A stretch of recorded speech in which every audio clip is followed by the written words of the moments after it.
My name is Melissa Hart. I'm 32, and 11 months ago, my stepmother stood in her doorway in Portland, Oregon, and watched my 6-month-old son struggle to breathe in the freezing rain, and she did not move. "This is still my house," she said. "And you were never really family." She shut the door. I stood on that porch with Oliver wrapped against my chest, his small chest rattling with every breath, rain soaking through the blanket. My car keys locked inside because I'd run out in a panic when he'd started wheezing. I banged on that door until my knuckles split.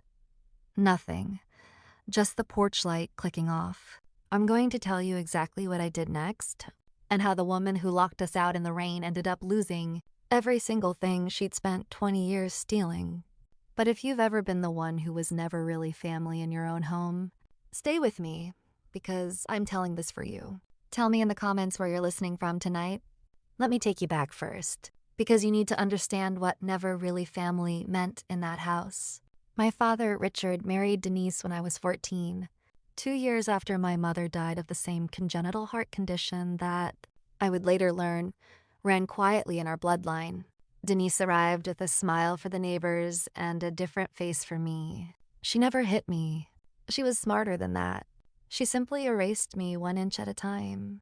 My mother's photographs disappearing from the hallway, my seat at the table shifting further from my father, my name slowly dropping out of her sentences until I was just the girl. When my father died 4 years ago, everything, the house, the accounts, the life insurance, went to Denise. Not because he meant it that way, because Denise had spent a decade making sure his will read exactly how she wanted it to. I told myself it didn't matter. I built my own life, married a good man, had my son. I stopped needing anything from that house until the night Oliver's lips turned faintly blue, and the nearest hospital was 11 minutes away, and Denise's driveway was the only dry place I had left to stand while I called for help. She looked at my baby gasping in my arms that night, and she looked at me, and she smiled. What I didn't know yet, standing there soaked to the bone, banging on a door that would never open, was that Denise had already made one mistake. A mistake with the paper trail. A mistake that was about to hand me back everything she thought she'd taken from me forever. The paramedics got Oliver breathing steady again in the ambulance. RSV, tipping into something worse because of the cold and rain. 3 days in the pediatric ward. 3 days of my husband, Marcus, holding my hand while I stared at a tiny oxygen monitor and thought about a porch light clicking off. I didn't call Denise. She didn't call me. It was Marcus who noticed the folder first. 2 weeks after we brought Oliver home, he was helping me sort through a box of my father's old paperwork, things I'd taken from the house years ago and never had the heart to open. Insurance documents, bank letters, and underneath all of it, a manila folder with my mother's maiden name, written on the tab in my father's handwriting. Caldwell. Inside was a trust document, dated 8 months before my mother died. I read it twice before it made sense. My mother's side of the family had money, old money, from a grandfather I barely remembered, a man who'd made his fortune in commercial real estate up in Seattle. Before she died, my mother had set up a trust naming me as sole beneficiary to be released to me at 30 or upon marriage, whichever came first, not tied to my father's estate, not touchable by Denise. A separate account entirely held by a firm downtown. I had been 32 for 8 months. I had been married for 6 years. "Melissa," Marcus said slowly, turning the last page over. "This was never released to you." We drove to the firm the next morning. The woman behind the desk pulled up the account, frowned at her screen, then excused herself, and came back with an older man in a gray suit who introduced himself as the firm's managing partner. He asked me to confirm my identity 3 times before he'd say anything at all. "Mrs. Hart," he finally said, "this trust was distributed 11 years ago." The room went very quiet. Distributed to who? I asked, though some cold, certain part of me already knew the answer before he opened the file. He turned his monitor toward me. There, on a disbursement form dated the year, I turned 21, a year I remembered clearly, because it was the year Denise had told me gently, sadly, that my father simply couldn't afford to help with my college tuition anymore. The signature, not mine. Someone had signed my name, and beside it, in the witness line, notarized and stamped, was Denise's own handwriting.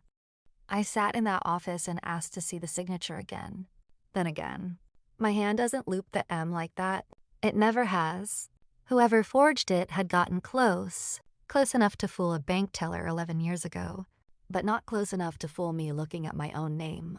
I need copies of everything, I said. My voice came out steadier than I felt.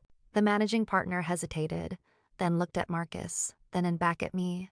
Mrs. Hart, I have to be honest with you. A forged disbursement this size, we're required to report this. And frankly, given the amount, this isn't just a civil matter anymore. How much, I asked, was in that trust? He turned the screen back toward himself before he answered, like he needed a second to brace me for it. $1.1 million. I didn't cry.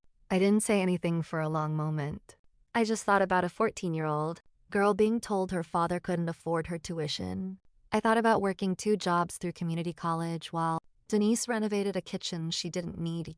I thought about every "we just don't have it right now," sweetheart, said in that syrupy, patient voice. She'd had it the whole time. She'd had my money the whole time. I called a lawyer that afternoon. Not just any lawyer, but one Marcus's cousin recommended, a sharp, no-nonsense woman named Priya Anand, who specialized in trust and estate fraud. I laid the folder on her desk and watched her go very still reading the disbursement form. This is clean forgery, notarized fraud, and 11 years of interest sitting on top of it, Priya said.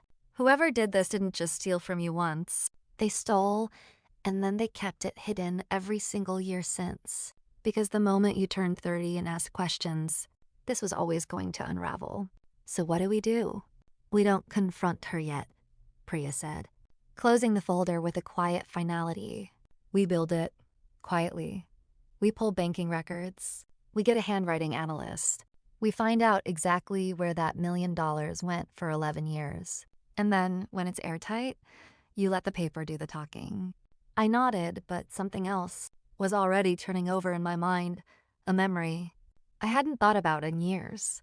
Denise, 3 summers ago, standing a little too proudly in a brand new lake house up in the Columbia Gorge, telling everyone at a barbecue that Richard had finally splurged on her. My father had never had that kind of money. I looked at Priya.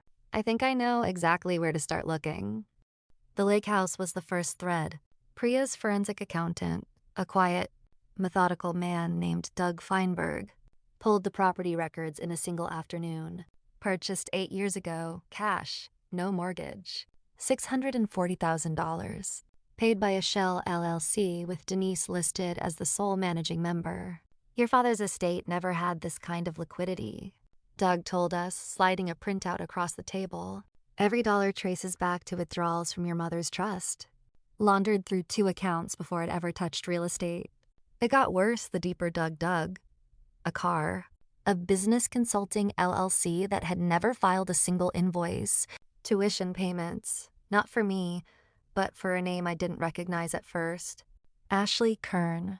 It took 1 phone call to my old high school to place her. Ashley Kern had been Denise's niece, the daughter of Denise's sister, a girl 4 years younger than me who used to come to Sunday dinners sometimes when I was a teenager.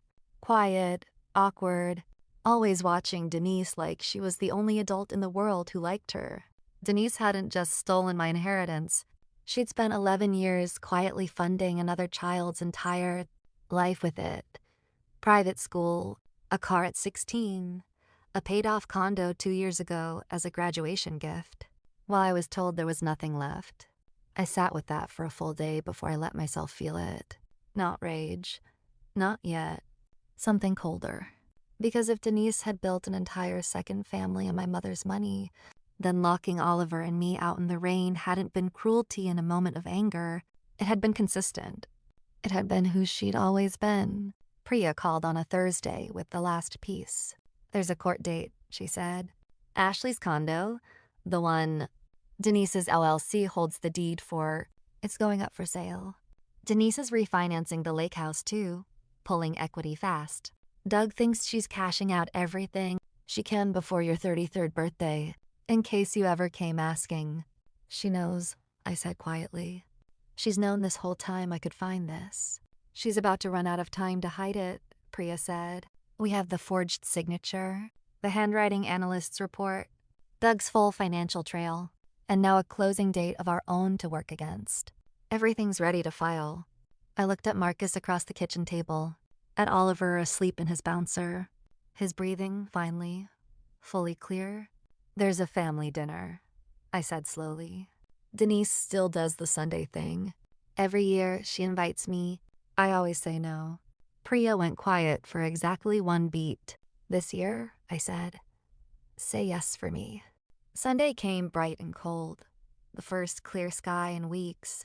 I dressed Oliver in the little blue sweater Marcus's mother had knitted him, and I drove to the house I hadn't set foot in since the night Denise turned off the porch light.